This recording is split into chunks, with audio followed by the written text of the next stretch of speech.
Our next panel is the emerging hydrogen market with Stephen Scott, managing consultant at Star BCS. We have Preston Kurtz, hydrogen business director at Air Products and a UT alum. We have Ben Meinke, vice president, hydrogen at Kiewit, also a UT alum. And Shayan Salemizadeh, director of business development and strategy at Blackcurrant, also from UT. Thanks. Massive amount of, everybody had to get a fair shot. And thank you very much. They basically precluded the ability from having heart-to-heart conversation. University of Texas, Austin, for putting on a great show and a large audience. I'm very, very impressed. We're here today to talk about the emerging hydrogen market and what's going to facilitate that, what's the hydrogen going to be used for or is being used for, and how industry is going to deliver that. I'm here with today Ben Meinke, Shayan, and Preston from Kiewit, who are going to introduce themselves. I'm from Star BCS. We're a small new startup techno-economic consultancy specializing in renewable energies and low carbon industries. Sure, I'll start. My name is Preston Kurtz. I'm the business director for hydrogen here in the West Gulf Coast for Air Products. Air Products is one of the largest industrial gas companies in the world. We've been operating for over 80 years, serving all over the world, many different industries, all the boring chemicals you know in oxygen, nitrogen, argon, helium, hydrogen. We're very excited about our position in hydrogen. We are the global leader in hydrogen production. Here in the Gulf Coast, I manage the western half of the world's largest hydrogen pipeline network. It's been running here in the Gulf Coast for many, many years. We've been serving hydrogen out of the Gulf Coast since the NASA program in the 1960s. And so much longer than I've been alive, we've been producing hydrogen. We've been doing it safely and at scale. We're very excited to be doing it in a cleaner and cleaner format as we move ahead. And so while our existing business that operates today is running with mostly gray hydrogen out of steam methane reformers, almost all of our new projects that you see on our palette are green hydrogen projects, blue hydrogen projects, and projects to facilitate the global supply of that hydrogen around the world. So very excited to be here and talk about hydrogen. Morning, everybody. Ben Meinke, Vice President Hydrogen. I'm what we call at Kiewit a business line manager. So I'm part of Kiewit's energy group. Kiewit is a North American EPC company. We have around 30,000 employees. Our annual revenue is in the range of 17 billion. It's been consistently there for the past decade or more. We're a company that's been around for over 140 years. 1884, we have our roots, primarily a construction company throughout that time. About 25 years ago, we really developed more of an engineering arm that allows us to be a better constructor, and now we offer integrated EPC as really the majority of our business, an integrated EPC solution. In my role as business line manager, we spend quite a bit of time in the hydrogen space working with technology providers, key OEMs in the hydrogen space, getting to know technology providers in all colors of the hydrogen value chain. SMR, ATR, electrolyzers, gasification-based processes, methane pyrolysis-based hydrogen pathways, so on and so forth.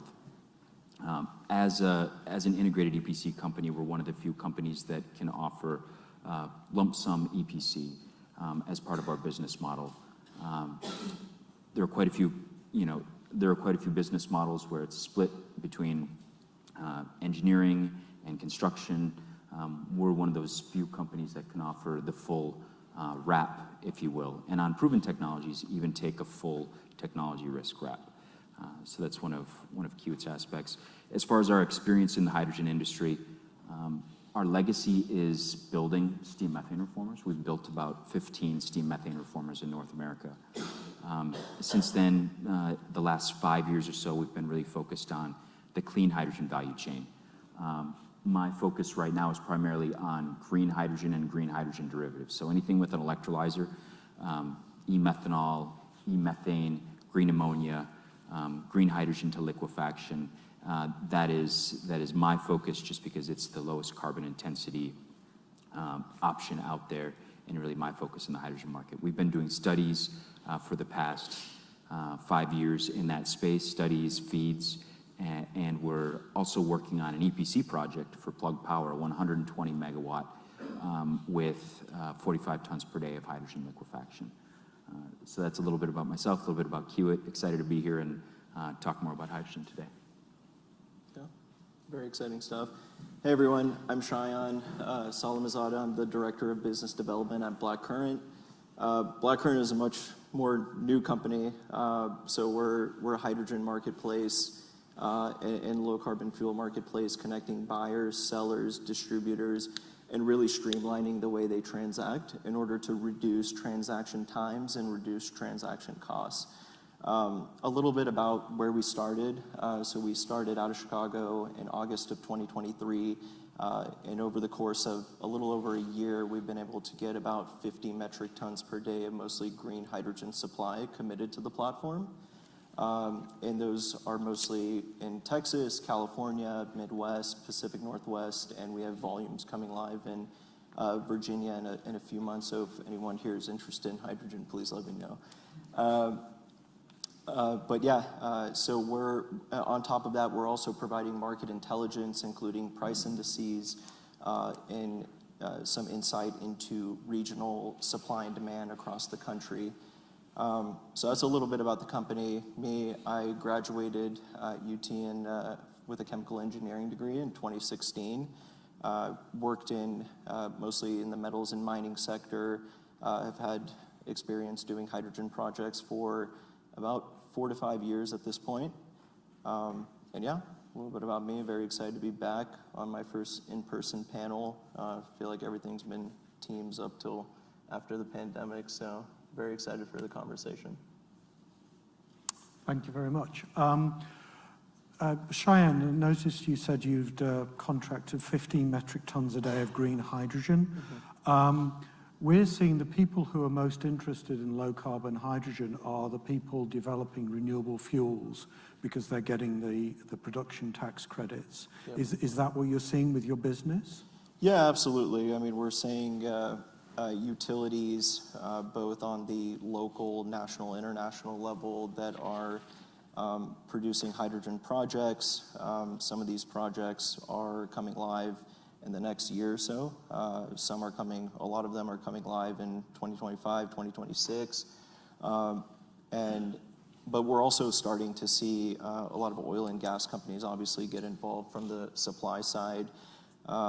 From the demand side, I mean, the market is becoming extremely fragmented as people are starting to see hydrogen as a fuel. So this could be anything from, backup power applications to mobility, which is probably our top two at this point.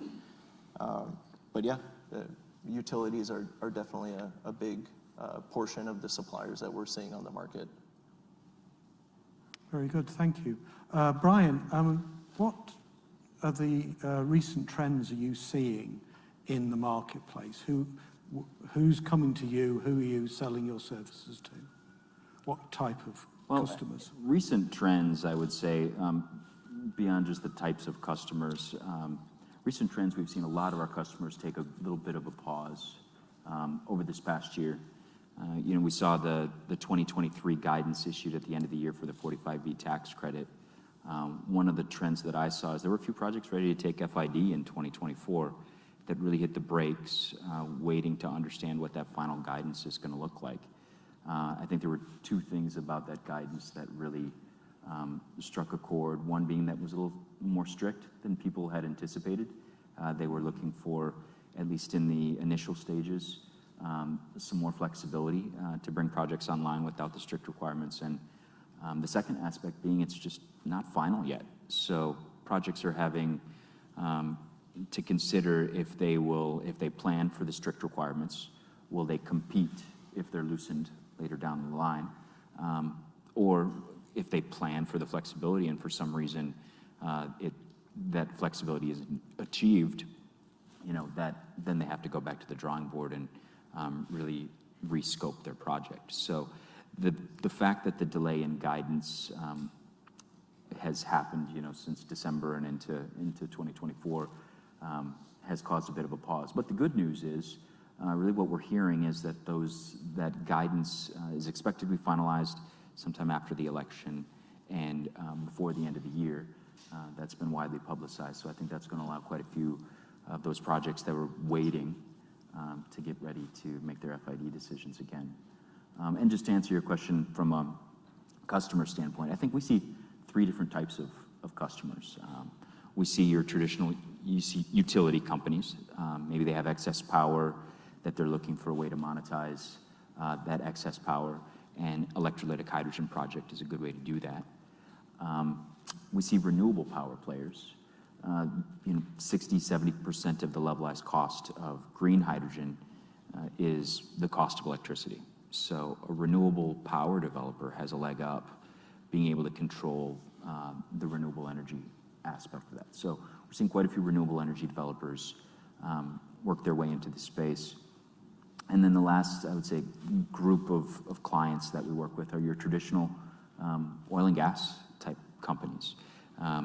Hydrogen is used widely in many industrial processes for refining and petrochemicals. And they're looking for a way to reduce the carbon intensity of their product. And whether that's a blue solution or a green solution, whatever the case may be, there are quite a few traditional oil and gas companies that are looking to decarbonize their assets. Thank you. Preston, on a similar vein, what do you think is needed to accelerate the take-up of hydrogen in the energy as opposed to its current uses? Yeah, great question. So I think the way we think of it as Air Products, there's three big pieces to the hydrogen puzzle. I think if you start on the production side of the spectrum, the infrastructure, the energy needed to make that hydrogen and make it available is kind of the first piece. The last piece is going to be the folks who are going to consume that hydrogen at the end of the value chain. They need to be able to actually consume that. So the vehicles they need, the adaptations to the plants, there may be new facilities needed to consume that hydrogen. And then I think earlier in the day, somebody talked about policy as the glue that holds it all together. Nobody's going to change the way they're doing things today if they're not incented to do so. So we've seen a whole slew of different policy approaches in the US, overseas, in Europe, in Japan, other places, trying to find carrots and sticks in different formats to enable the incentive to kind of move along. So where we're sitting in this as Air Products, our focus has always been on trying to resolve the chicken or egg cycle among those three pieces. Policymakers can't create policy if it can't be done. And so for them to ask folks to mandatorily move to something, to decarbonize on a certain pathway, industry and the market needs to demonstrate that it's physically possible. Likewise, nobody's going to build a bunch of hydrogen vehicles unless they see that the hydrogen is there and the fueling stations are there to serve them. And so what we've been trying to do as Air Products is, we've been investing $15 billion in projects that have hit FID, that will be on stream, here between now and the end of the decade, creating blue hydrogen at scale, creating green hydrogen at scale, creating those full end-to-end supply chains to make sure that the policymakers know, they can go ahead and create the policies towards decarbonization, and we'll be ready for it. And the folks who are going to offtake this, whether they be heavy industry, heavy transport, mobility, they're going to know that they can go ahead and get ready for their facilities, their new vehicles, that the molecules are going to be there to support them, and then you'll have all three pieces. Very good. I'll pick on you now then, Preston, again. What type of projects are you seeing as first movers? Yeah, great question. I think the projects, if you look at this energy transition as a sum of projects, every project is very challenging. You not only have to figure out how you're going to make the hydrogen, who the off-taker is going to be, how your supply chain is going to get linked, how you're going to execute large projects reliably at scale, on time, on budget. There's a lot of pieces to this puzzle, and financing those projects is a challenge as well. So I think the projects that we're seeing manifest first in that journey are going to combine, the folks most mature in making hydrogen, like Air Products, with mature off-takers who can take the risk of moving in that direction without the chance that they're going to go bankrupt the next day, in areas where policy is supporting it. And so we're seeing very interesting things supported by the California Low Carbon Fuel Standard, where you're getting paid credits to put things into the mobility market. That could be hydrogen directly as a fuel. It could be renewable diesel as a fuel. And today we're producing hydrogen, making renewable diesel, shipping it to California, and they're making money on decarbonized fuels as we speak in that value chain. You're also seeing, Europe moving ahead with their RED directives. RED 3 is kind of proposed and on deck. Japan is out there with the Contract for Difference scheme, which is going to be exploring, actually the actual auctions later this year, and we're going to see how those resolve. And as those different policies incent production with the IRA, which is a huge win for production here in the U.S., with the grants that are going to reduce the cost to change, like the bipartisan infrastructure law, like the grants coming out of the DOE. We're seeing that kind of end-to-end, value chain happen, where large players are making hydrogen, large players are consuming hydrogen, and the policy is driving it. So a great example of that is our NEOM project in Saudi Arabia, a big joint venture we have. It'll be the largest green hydrogen facility on Earth when it starts up in about 2 years. It'll make over 600 tons a day of green hydrogen shipped as ammonia into the European markets. We've just locked our first deal on that hydrogen with Total Energies, who's going to use that green ammonia as green hydrogen to decarbonize their northern refineries in Europe. And so we're seeing, we as an early mover on the production, Total Energies as an early mover on the adoption, the demand side. The European policy is really driving mandates to move towards clean hydrogen as a molecule, driving those projects along. So it's policy, it's government action that's driving these locations. It is, and I think policy won't happen unless the politicians realize, it can be done. It can be done economically, it can be done practically. So I think, all the players need to be a part of driving that policy in the right direction. Right. Shayan, hydrogen derivatives. We haven't actually, Preston just mentioned green ammonia, but what other hydrogen derivatives are you seeing in the market? Yeah, so today in the US, most people are focused on hydrogen itself, and us as a marketplace, we're focused on and pretty much all the supply we have on our platform is in the form of hydrogen. And we believe that if we were to solve for the hydrogen market, we could solve for other derivatives. But we are starting to see demand for other derivatives of hydrogen, including blue, green ammonia, as a form of maybe exporting to other countries. We've talked to companies in Asia Pacific, in the EU, who are looking at green methanol and all these other forms of ammonia, because there's a good amount of demand coming out of there. So a lot of these companies are even coming to the US, taking advantage of the production tax credits, and wanting to play the market in the US as well, but also with the long-term plans of exporting back. So we support North America, and we're operating out of the US and Canada, but we do see organic expansion into markets like the EU, markets like Asia Pacific, where there's going to be a lot of demand in the near future. And just to add to that, Shayan, we're seeing quite a few of our clients looking at, you mentioned e-methanol. Yep. For the maritime industry in particular, methanol is something that is really on the rise. I think there are 30 or so methanol ships in operation today. There are Fuel EU rules. We talked about policy. The Fuel EU policy is driving decarbonization from a well to wake standpoint of the shipping industry. So well to tank, how much does it cost to produce that fuel on the upstream side, and tank to wake, what is the carbon intensity of burning that fuel in the shipping industry? So from a well to wake standpoint, green methanol is a very advantageous fuel. So like I said, there are about 30 methanol ships in operation, 200 or more on order. in the projections that I've been seeing on the methanol side, just for those ships, somewhere in the 8 to 9 million tons per year range. So that's been a strong driver that we've seen recently. So Brian, what do you see are the key enablers? As speaking as an EPC, what can you bring to the table to help these projects along? Or what are you bringing to the table? Yeah, I'd say as enablers, we talked about project financing. We talked about low cost, on time, on budget. Those are the kind of things that we provide.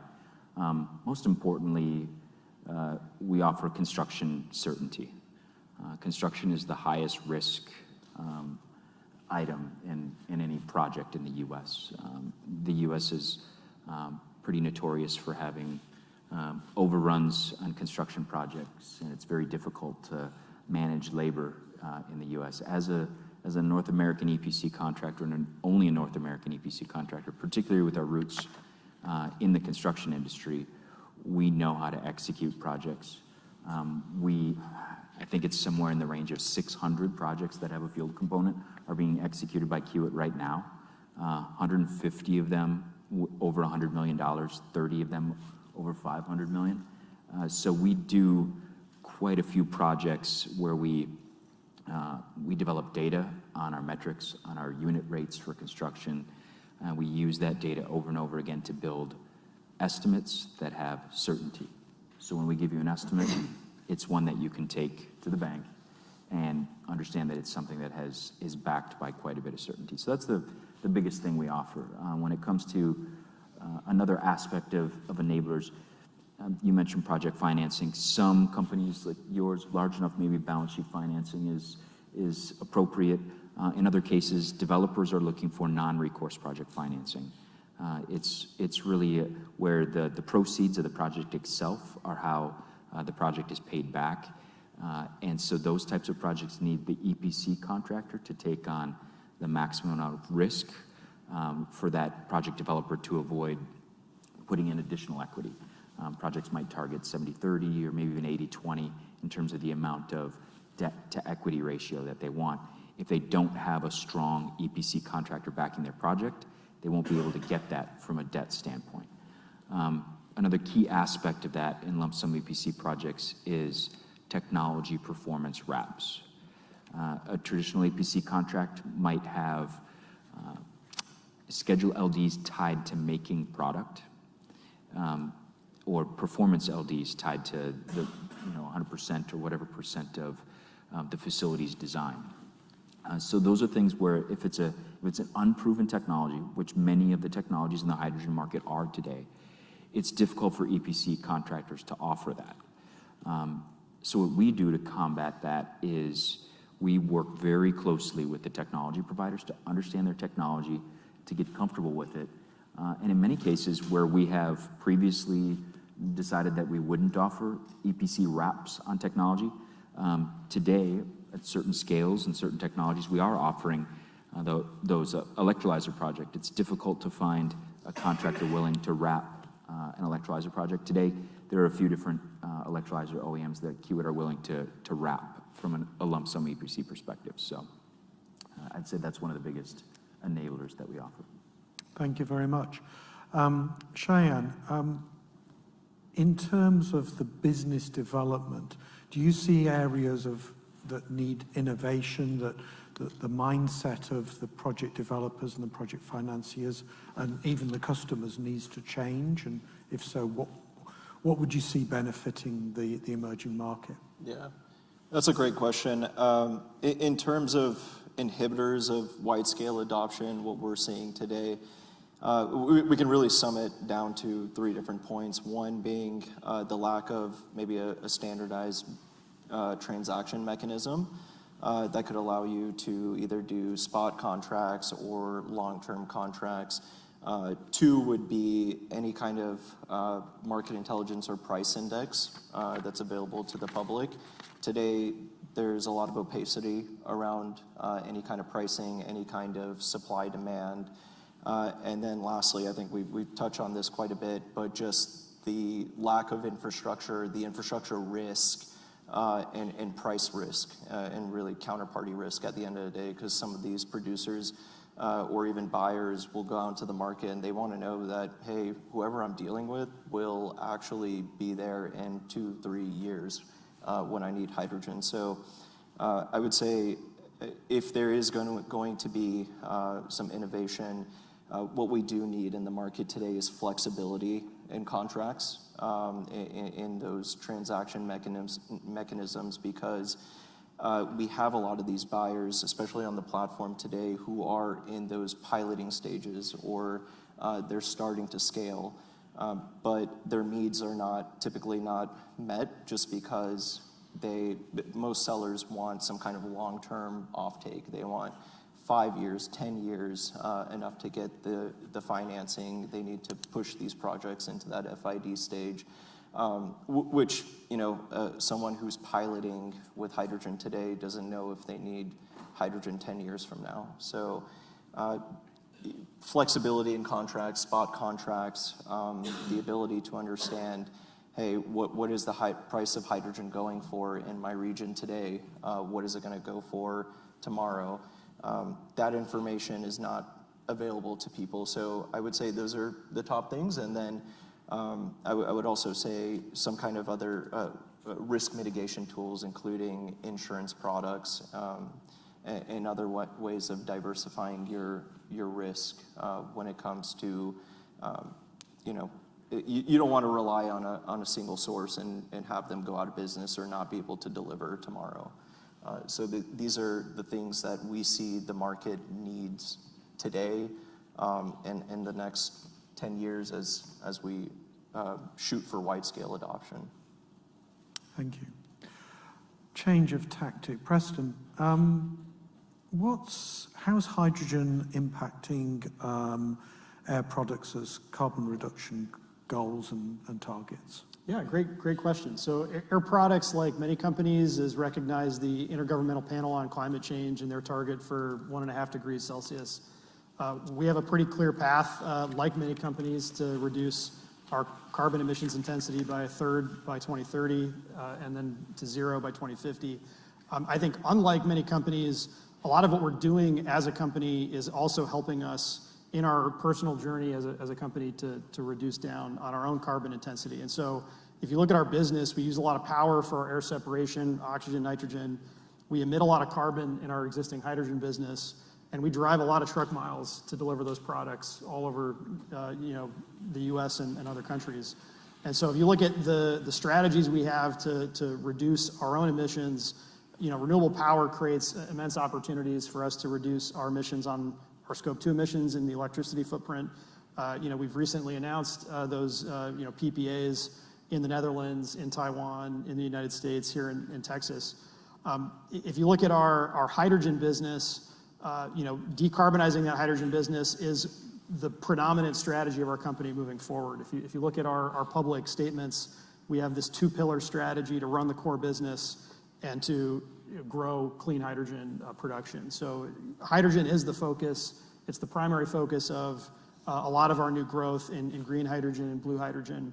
And decarbonizing our existing hydrogen is going to really fall back on a skill set that we're using in the blue hydrogen landscape, which is carbon capture. A lot of people think carbon capture is pretty untested. In my existing set of plants here in Texas, we have 2 of the largest hydrogen plants on Earth that have been capturing carbon over 1 million tons a year since 2012. And so every day I look at my daily report and see 3,000 tons a day, 3,000 tons a day coming off of that plant. It's been running safely, it's been running economically, it's been running reliably in one of the most high criticality contexts here in the US Gulf Coast. So for us, carbon capture retrofits on our existing plants, a big part of that strategy. We've already been doing that. We have another replication of that strategy in the Netherlands, in a facility we have in Rotterdam, connected to the Porthos project over there.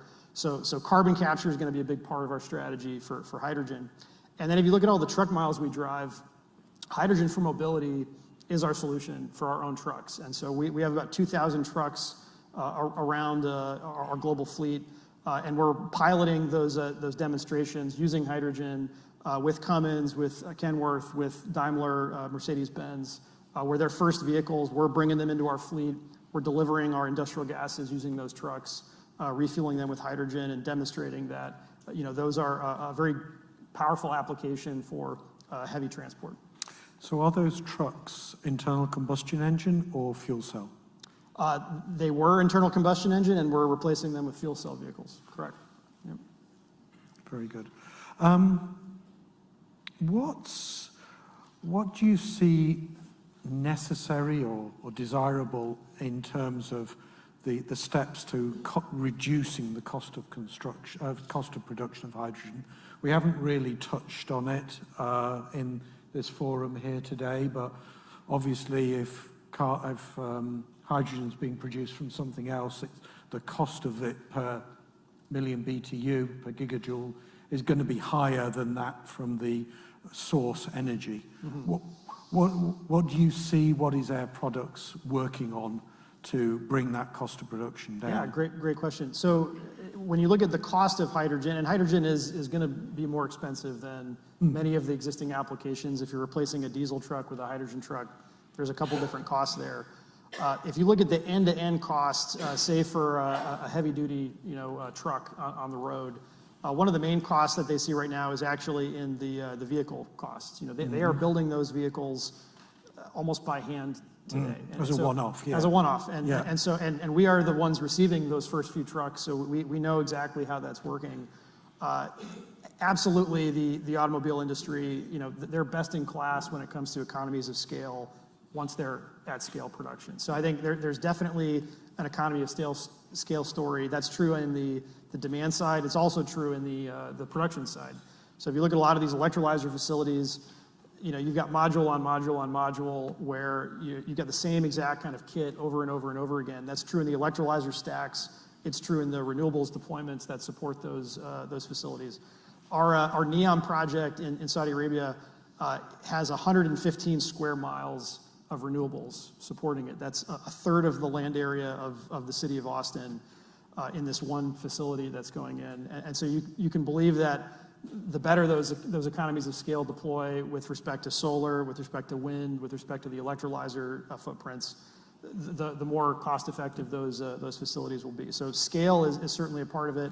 I think ultimately the policies are going to drive a lot of the push for the conversion, but if you can find the right places on Earth to get renewable power, where it's windy, where it's sunny, where you can get hydroelectric, where you can get other forms of clean electricity, if you can find places like Texas where you've got low-cost natural gas co-located with subsurface sequestration opportunities, yes. Those kinds of opportunities make it so that you can produce at scale reliably at a low cost. And then the final piece of it is getting the infrastructure in place so that the supply chains can serve those molecules to the various demand centers around the world. And so, we have a lot of existing experience delivering hydrogen as a liquid in our truck supply chains. We've got a lot of miles of hydrogen pipelines today. We're going to need to see those grow and get more robust, both in those local supply chains, but also in the global supply chains with ammonia export and import terminals, so you can start seeing this as a global market. Thank you. Brian, are you seeing modularization? It's been brought up many times in terms of particularly electrolyzer delivery. Is modularization going to be a help or a hindrance? Does it help drive down costs with standardization, or are you losing on the economies of scale? What are you seeing on your projects? It's really a project-specific question to answer. We like to do modularization studies in the pre-feed phase of a project, and really as many hours as you can drive out of the field, the better. When you look at the cost of a site hour versus the cost of a fabrication shop hour, it's much less to do that to use that fabrication shop hour. So modularization is something we focus on. On electrolyzer projects, it's not always feasible just because the electrolyzers are already so repetitive. At the scale we're looking at right now, the largest building block is really 10, 20 megawatts. I think there's one system that has kind of a 25 megawatt module, if you will, or 25 megawatt array. But repeating those types of systems we find is usually better in a stick-built environment. But other aspects of the plant, yeah, modularization is a great strategy, particularly when you can build up, particularly when you have marine access to where you can bring in mega modules, not just a truckable module off the road. So those are the kind of things we look at to drive out cost, on a project. And to build on that, I mean, our big projects that we have around the world, you know, the electrolyzer footprint, like you said, might be 120 megawatt electrolyzers sitting next to an ammonia facility, which is modularized, as you mentioned, because it's got port access. So I think both of those strategies are playing out as we see it in our big projects. But that ammonia plant is a single train rather than, so it's built as modules, but a single train. It's not one ammonia plant per electrolyzer. Oh, certainly, yeah, or a single, multiple, you know, 2 to 3 trains, correct. Yeah.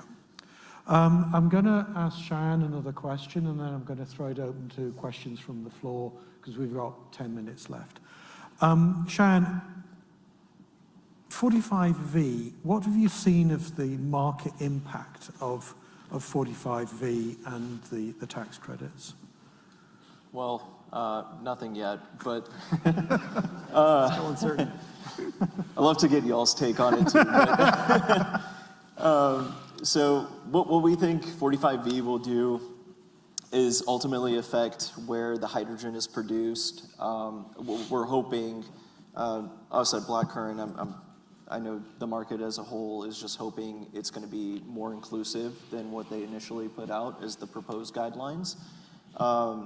And also not as costly with the hourly matching and everything. But what we're really hoping for is for some of these other players in the market, including nuclear-powered electrolysis producers, to be included in 45V as well, because we know some of these guys who do have really large volumes that they're ready to bring out into the market, and for a relatively cheap price as well. So that's kind of what we're waiting for. We're waiting for the final guidelines, and we're hoping it's going to be as inclusive. But that's just for the production side or supply side. What we're also really hoping for is more demand side initiatives. And I know we have, there's currently the H2DI demand side initiative, and they're working on some great things. But we do need more money and more incentives on the demand side to build out infrastructure, because production and end use cases are not the only problems. It's also distribution. I'm sure you guys are dealing with this on a daily basis, but we're working through transactions right now, and it's quite difficult to get this stuff from point A to point B. You know, there's a lot of different commercial and technical needs from both sides that need to match up, including just on top of that, there's a lack of trailers that are out there available in the market. So if you're going to get hydrogen, even if it's for like an emergency contract, you're going to have a really difficult time, because not many people have trailers just sitting around for you. So these are things that these are other areas that we need incentives in, need more money in. Love to get y'all's take on it too. Yeah, I'll throw it open to Preston. Remind me of the question again. What 45V? And, I was doing, yeah. Yeah, What's it doing? I think I agree very much with Shayan that 45V really revolutionized the production side of the equation. And I think if you look, for us explicitly at the demand side is the part that's starting to formulate, but it's very weak. And so we were talking, I think, with some colleagues over lunch, who is going to go out and buy a hydrogen vehicle or a hydrogen van or a hydrogen truck if it costs more, if it's harder to refuel, like all of these barriers need some motive force to push past. So I think the 45V means you can make it at a low enough cost. You're going to want to make it in the United States in that kind of a policy environment. That's great for America. It's great for the Gulf Coast, where a lot of that will be made. I think on the demand side, we're going to need something to convince people to move towards decarbonization, ideally in a technology neutral way, because I think you want to have that kind of open market approach where the best ideas win. final word to Brian. Yeah, I think I saw on the demand side a report that read 17% of hydrogen projects in 2024 had offtake. So the offtake is still a key. But like I was mentioning earlier with on the topic of methanol, I think the EU, places like Germany, Japan, Korea, they're driving the demand side a little bit more. So what's happening is with the 45V is making the U.S. The lowest cost producer of hydrogen, incentivizing that demand side or the supply side, and in turn, other parts of the world are encouraging the demand side and even penalizing it. Carbon taxes and regulations that offer penalties on not switching to a cleaner fuel will use the stick, whereas U.S. has the carrot.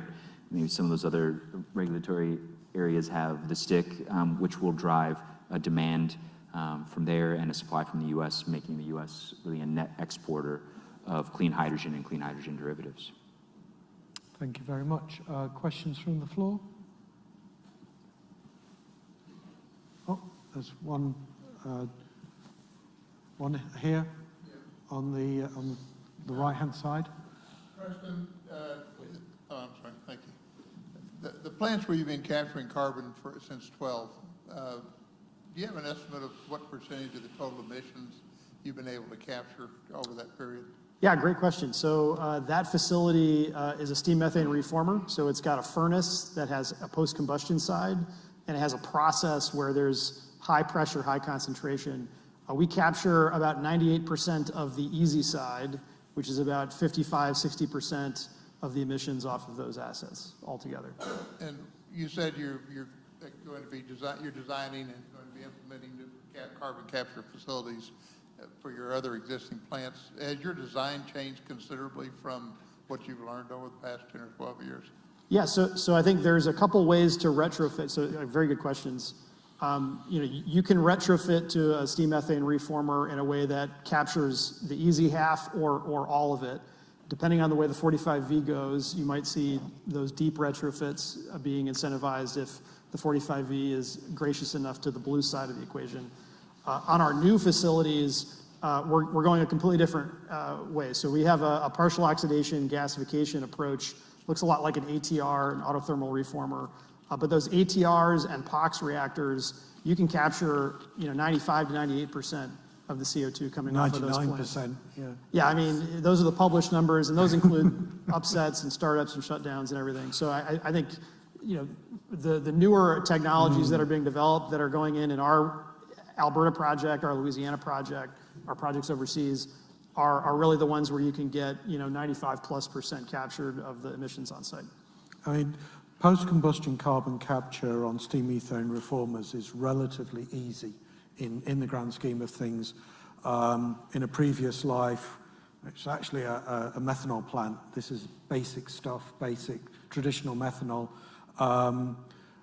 I started up the plant, and then we went back a decade later and fitted post-combustion capture to improve the efficiency of the plant. It wasn't done for any greenness or anything like that. It was done because it was economic. And so the absorber tower, the regenerator, the recycling the CO2, recompressing the CO2 is all perfectly proven. And the owners of the plant, who are hard-nosed businessmen, they weren't doing it for any green credentials. They just did it, we engineered it, we installed it, and it's been working probably since about 2012, something like that. Yeah, and on the note of these technologies being tried and true, we have a facility in the Houston Ship Channel that's been running since 1996. Now it's co-producing hydrogen with other products like carbon monoxide going into the plastics industry.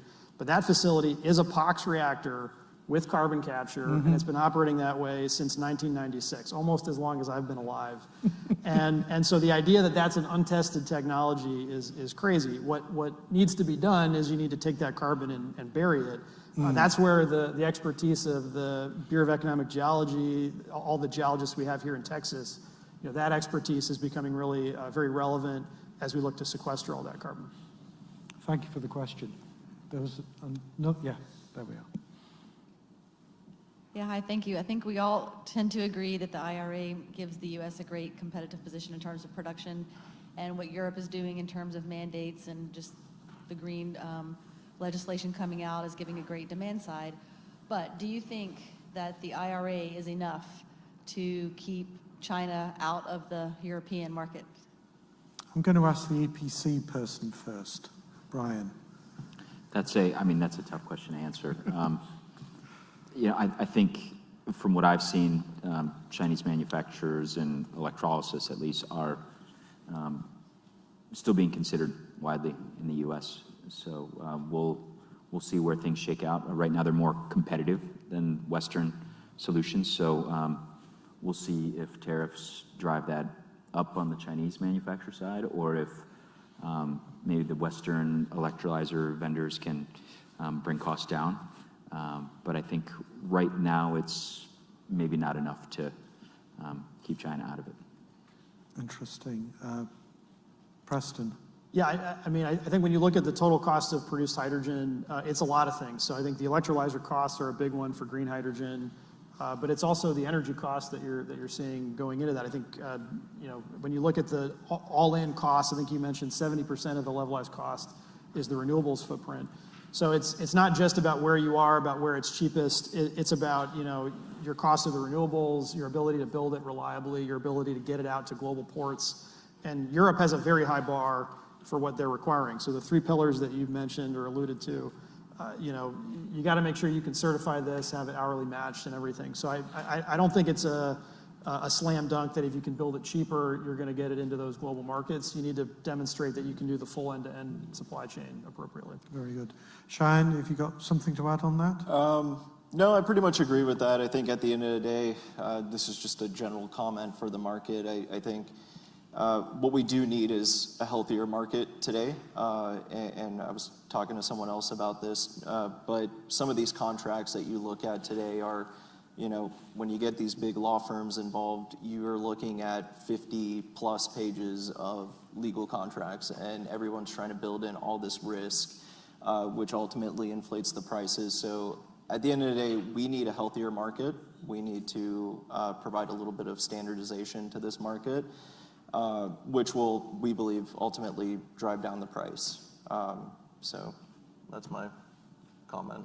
Thank you very much. Any more questions? No? We'll call it. Thank you.